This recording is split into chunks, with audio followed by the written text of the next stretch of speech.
Bueno, damos inicio al curso de legislación y le damos seguimiento al contenido de la guía número 6, que nos habla de la ley de áreas protegidas. La semana pasada estuvimos hablando, recuérdense que esto está, la ley de áreas protegidas fue creada según decreto 110-96 del Congreso de la República, en donde establece la creación del sistema guatemalteco de áreas protegidas, conocido como SIGAP, ¿sí? Dentro del SIGAP está incluido el CONAP, que es el Consejo Nacional de Áreas Protegidas, pero también vamos a encontrar algunas otras instituciones que velan por la preservación y conservación de la flora y fauna existente en el país. Entonces hablamos que era el SIGAP, hablamos que era la educación ambiental, ¿cuál es el objetivo de esta? Es la coordinación de las áreas protegidas en Guatemala. El objetivo, dentro de los objetivos de esta ley dice, asegurar el funcionamiento óptimo de los procesos ecológicos esenciales y de los sistemas naturales vitales para el beneficio de todos los guatemaltecos. Ese es el principal objetivo de que exista una ley de áreas protegidas. Hablamos de que, obviamente, mira, pues, la aplicación. Esta ley es de aplicación general, pero para aquellas áreas que están dentro del sistema guatemalteco de áreas protegidas, que son 122 áreas que la ley reconoce como protegidas. Claro que no son las únicas que existen, porque hay más de 300 áreas, pero la ley solo ha reconocido 122. Las otras pues se encuentran en planes de análisis y evaluación para ver si pueden ser catalogadas dentro de tal régimen que sería un área protegida. Ahora, yo les expliqué también la semana pasada otro punto, que es que dentro de un área protegida, que es recurso natural, vamos a encontrar un recurso cultural, como por ejemplo el Parque Nacional Tikal.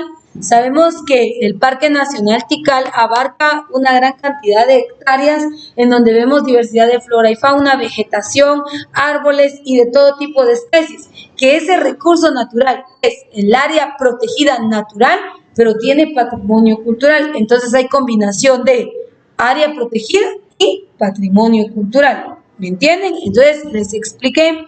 Tiene vigencia general porque ya les dije que todos y todas las guatemaltecas, aunque no estemos involucrados directamente en el ámbito del turismo, la ley establece que todo ciudadano debe velar por la conservación y el cuidado del recurso natural en Guatemala. Hay especies en peligro de extinción y por eso se habla, dice, de la conservación de la flora y fauna. ¿Se recuerdan que también les expliqué que hay especies en peligro de extinción y que su hábitat se ha visto deteriorado por las prácticas que el hombre ha realizado?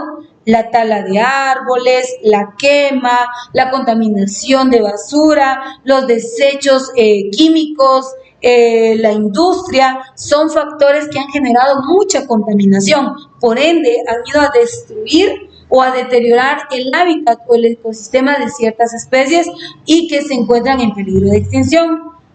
Por esa razón, el SIGAP ha creado al CONAP, que es el Consejo Nacional de Áreas Protegidas, y a su vez el departamento que va a crear planes para que se puedan mantener o cuidar esas áreas protegidas en Guatemala. Acá nos dice que es un área protegida. Se recuerdan que les di el concepto, pero para quienes no estuvieron en clase, dice que un área protegida dice las que tienen por objeto la conservación, el manejo racional y la restauración de la flora y fauna silvestre, recursos conexos y sus interacciones naturales y culturales, que tengan alta significación para su función o sus valores genéticos, históricos, escénicos, recreativos, arqueológicos y protectores, de tal manera de preservar el estado natural de las comunidades biológicas, de los fenómenos geomorfológicos únicos, de las fuentes y suministros de agua, de las cuencas críticas de los ríos, de las zonas protectoras de los suelos agrícolas, de tal modo de mantener opciones de desarrollo sostenible. Las áreas protegidas tienen categorías y aquí están. Podemos mencionar que hay, mira, pues desde aquí empieza la categoría. Hay parques nacionales, Biotopos, reservas de biosfera, reservas de uso múltiples, reservas forestales, reservas biológicas, manantiales, reservas de recursos, monumentos naturales, monumentos culturales, rutas y vías escénicas, parques marinos, parques regionales, parques históricos, refugios de vida silvestre, áreas naturales recreativas, reservas naturales privadas y otras que se establezcan en el futuro con fines similares. Entonces, todos esos nombres que vimos es la categoría que se le da al recurso natural. Biotopo, refugio de vida, zona de veda. En Guatemala, los volcanes en el listado de áreas protegidas son conocidos como zonas de veda definitivas. Recuérdense que en Guatemala son más de 34 volcanes que reporta la geografía visualizada. De ellos, 5 están activos, pero hay zonas de veda, o sea, hay zonas que tienen control porque como son áreas donde se practica mucho el alpinismo, el escalamiento, el senderismo, puede que se dé un impacto negativo y por ende dañar el recurso natural. Por eso les está dando el título de zonas de veda. Pero un área natural puede alcanzar cualquiera de estas categorías, todo va a depender de la calidad y el impacto y el recurso que ésta tenga. Se los expliqué en la clase anterior. ¿Cómo se mantienen las áreas protegidas económicamente hablando? En primer lugar, el Estado de Guatemala proporciona un presupuesto anual para todas las áreas de desarrollo de nuestro país.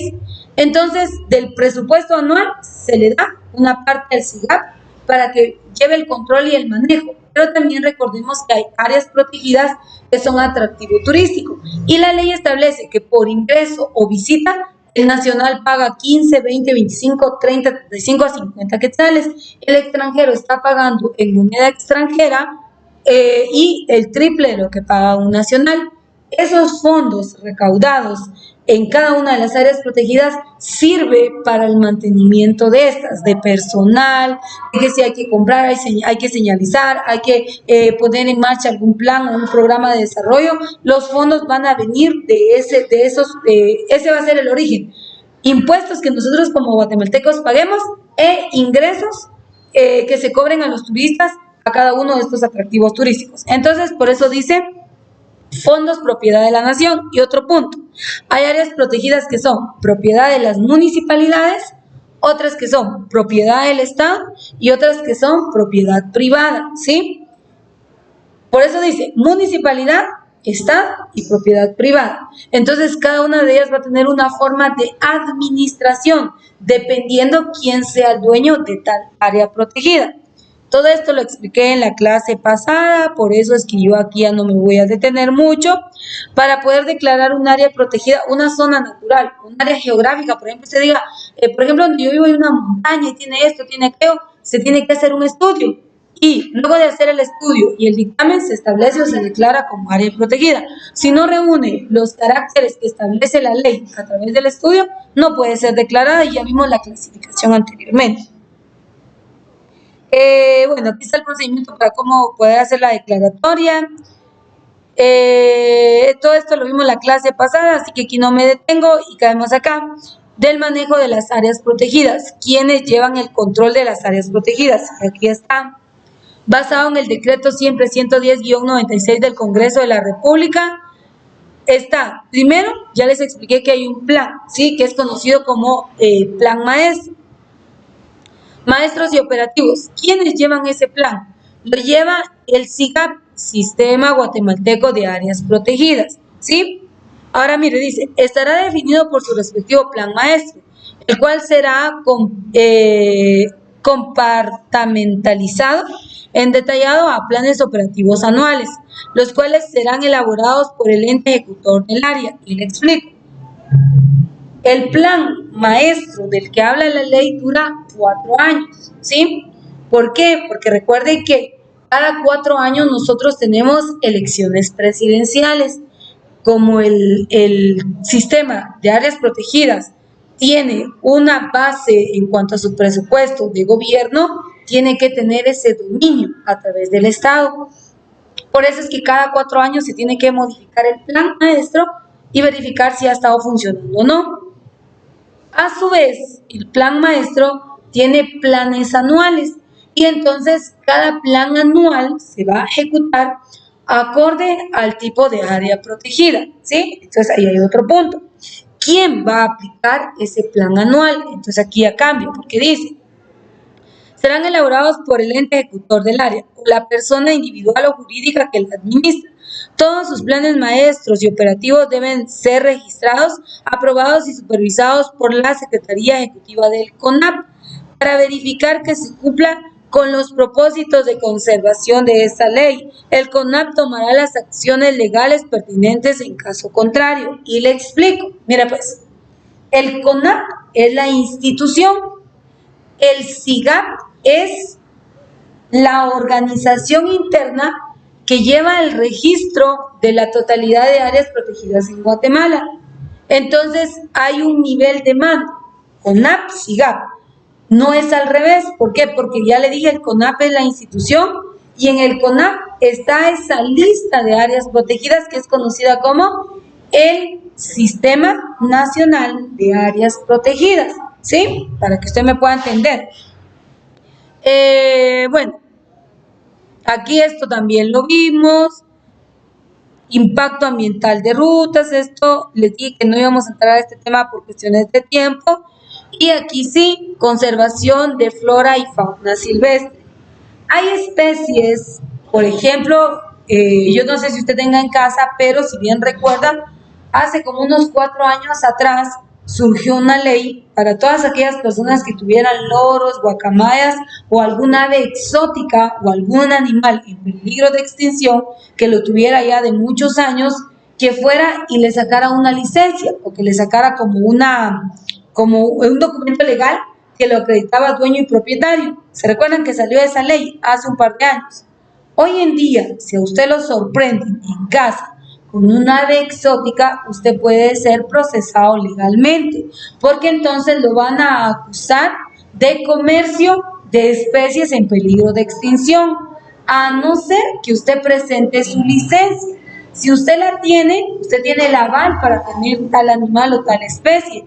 Pero si usted no la tiene, entonces usted sí va a ser procesado. Eso lo dice la ley. ¿Por qué? Porque había mucho comercio clandestino de estas especies, en este caso flora y fauna, porque por ejemplo, ustedes saben que hay, por ejemplo, la monja blanca es nuestra flor nacional, pero no solo es nuestra flor nacional, la monja blanca es de la familia de las orquídeas, ¿sí? Yo no sé si usted en algún momento de su vida ha comprado alguna orquídea, pero solo un vástago así chiquitito, muy pequeñito de orquídea, por muy barato que le cueste a usted, estamos hablando de 185 quetzales, muy barato, ¿sí? Y no le comercializan la blanca, es decir, la monja blanca, porque está prohibido su comercio por ser ave nacional, símbolo patrio. Lo que le van a comercializar es la familia de las orquídeas, esas sí se las pueden vender. Entonces, tenemos que comprender que es un tema legal, ¿sí? Porque eso se ha dado de manera clandestina. ¿Y qué pasa si son especies en peligro de extinción? Por ejemplo, ¿cuál es el hábitat de la monja blanca? El área de las Verapaces. Acá en Chimaltenango no hay monja blanca, no se cultiva, la tierra no es fértil para, ¿sí? Entonces, por eso está hablando, mire, dice la conservación de flora y fauna, pero habla también de leyes que fueron creadas para cuidar ese recurso natural. Por ejemplo, ustedes se recuerdan, en Guatemala está prohibida la caza, ¿sí? Hay zonas donde sí se autoriza, pero ¿por qué se prohibió? Porque lamentablemente el guatemalteco, había muchas especies, yo no sé si usted ha hablado con alguna persona de antes, ¿verdad? Y ellos le cuentan que dice que habían tigres, habían venados, había de todo tipo de animales, pero como el hombre ha buscado su subsistencia y está la ley de la cadena alimenticia, empezó a cazar, se empezó a poblar. Esto antes era bosque, esto donde nosotros nos encontramos, esto era bosque, era vegetación, habían especies, pero ¿qué pasó? El hombre empezó a construir casas, edificios, a abrir carreteras y todo fue acabándose. Claro que trajo desarrollo industrial, pero también trajo contaminación ambiental. Consecuencia de ello, enfermedades que ahora estamos padeciendo a través del calentamiento global y el efecto invernadero. Por eso es que existen estas leyes para proteger. Yo no sé ustedes, pero yo les contaba una anécdota. Donde yo vivo, es una colonia, pero alrededor había una finca de café hace algunos años atrás, y como era una finca cafetalera, eran unas enormes hectáreas de café las que sembraban hace muchos años, y había muchos árboles. Yo me recuerdo que siempre, o sea, al frente, digamos, en la entrada principal de mi casa, a un costado está la cocina y hay una ventana. Entonces siempre cuando era temporada de lluvia se escuchaban a los pajaritos, llamar la lluvia y todo eso. Yo me recuerdo que un día yo llegué y escuchaba el bullicio de los animales. Yo decía, ¿por qué están? ¿Será que están pidiendo agua o qué? Pero a lo lejos yo escuchaba que estaban cortando madera, estaban cortando árboles. Y así quedó, no le presté mucha atención.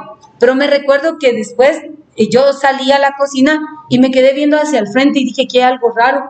Entonces llegó, me imagino, el dueño de esa finca y la vendió y ahora la convirtieron en una colonia, pero mandaron a botar todos los árboles. Botaron todos los árboles que habían, que estaban rodeando, digamos, a la colonia donde yo vivo o hacían la división. Y yo me puse a pensar y yo dije, esta gente no analiza que cada vez, mira, pues cada vez que nosotros quemamos bosques o talamos árboles, nos estamos afectando. ¿Por qué? Cada vez que a la tierra se le quita un árbol, esto sirve para que haya un desprendimiento de tierra.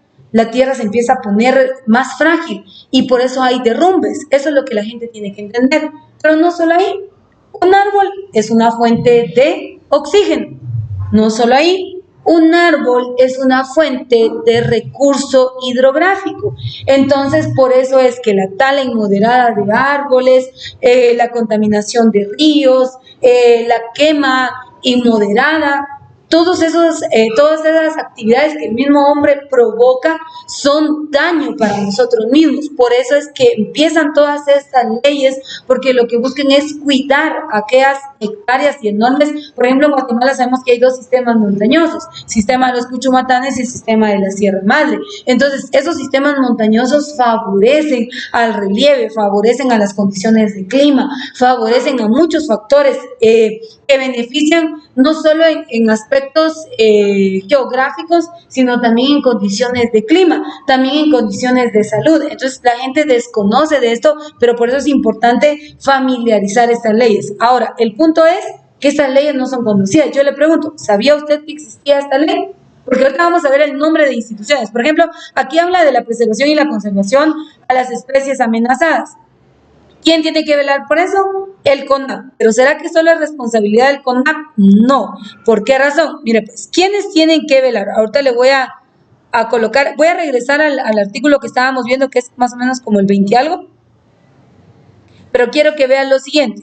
Nosotros hablamos del CONAP porque es el ente mayor, pero como ya le expliqué que hay áreas protegidas de propiedad municipal, del Estado y privadas, entonces quienes cuidan o quienes tienen que velar porque se lleven a cabo los programas son las siguientes instituciones. Solo permítanme llegar a esa parte. Ahorita les voy a dar el listado. Quizá no vamos a poder analizar al 100% toda la ley porque sí es una ley bastante amplia, pero yo sí les invito a que ustedes la puedan leer porque aquí está, mire pues. Las áreas protegidas son las siguientes, mire pues. El biotopo para la conservación del quetzal, Mario Dari Rivera. ¿Por qué? Porque esta es el hábitat de otro símbolo patrio en nuestro país. Por eso es que está la protección a este. Miren, el biotopo Cerro Cahuí. Y algo muy importante, la mayor cantidad de áreas protegidas están en el departamento de Petén, Izabal y Las Verapaz, ¿sí? Parte de las montañas de Quiché. Entonces, pero en su mayoría se concentran en el departamento del Petén. Mire, biotopo para la conservación del manatí, Chocón Machacas, Izabal. Biotopo Laguna del Tigre, Río Escondido, localizado al noroeste del departamento de Petén. Biotopo El Sot, San Miguel Apalotada, igual en el Petén. Biotopo Nachtún, Dos Lagunas. De igual manera, este está entre Guatemala y México. Y está la laguna La Chua, que está en Alta Verapaz, pero no son los únicos. Aquí, bueno, pero mira, pues algo que se me fue decir. Miren, las áreas protegidas bajo manejo que no han sido legalmente declaradas su declaratoria no está contenida en alguna ley, vamos a ver, dice, pero que sin embargo se encuentran protegidas y manejadas. Es decir, que estos que vimos enlistados son áreas protegidas, pero legalmente no han sido reconocidas como tal. Por eso yo le decía, hay más de 300 áreas protegidas, pero legalmente registradas en el Sistema Nacional de Áreas Protegidas solo son 122, entre las que no estamos mencionando todos estos. Ahora estos. Áreas de protección especial. Se declaran áreas de protección para la conservación las siguientes. Está Yolnabaj, ubicada en el departamento de Huehuetenango, los Cuchumatanes, de igual manera, entre Huehuetenango y el Quiché, el Cabá, en el departamento del Quiché, el Manchón Guamuchal, igual manera, este está entre Retaluleu y San Marcos, está Boca Costa de los volcanes del suroccidente del país, la Sierra Aral, situada en el departamento de Izabal, Reserva Ecológica Cerro San Gil, en Izabal, Punta de Manabique, en Izabal, Sierra de Santa Cruz, en Izabal, Montañas Espíritu Santo, en Izabal, y aquí empieza a listar, pero se da cuenta que Izabal, Huehue, Quiché son los más fuertes, y aquí usted va a ver ese gran listado. Pero yo quiero que lleguemos a las instituciones, entonces ahorita se las voy a colocar, es que no me recuerdo en qué parte de la ley me aparece. Creo que está más arriba, en donde vamos a encontrar el nombre. O sea, todavía tengo 5 minutos. Vamos a ver de las instituciones, porque ya le dije que como hay propiedad municipal del Estado y privadas, entonces aquí vamos a ver que también entra la Universidad de San Carlos de Guatemala, solo que no me recuerdo el artículo honestamente, pero ahorita lo vamos a buscar para que usted pueda conocer bien ese listadito.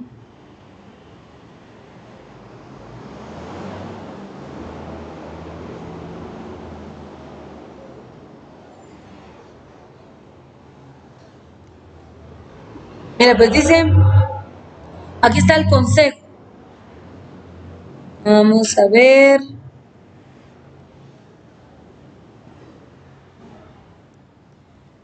Yo creo que se lo voy a dar a través del curso de conducción, porque recuérdense también que le expliqué que legislación íbamos a ver la ley, pero en conducción íbamos a ver en sí el listado de áreas protegidas,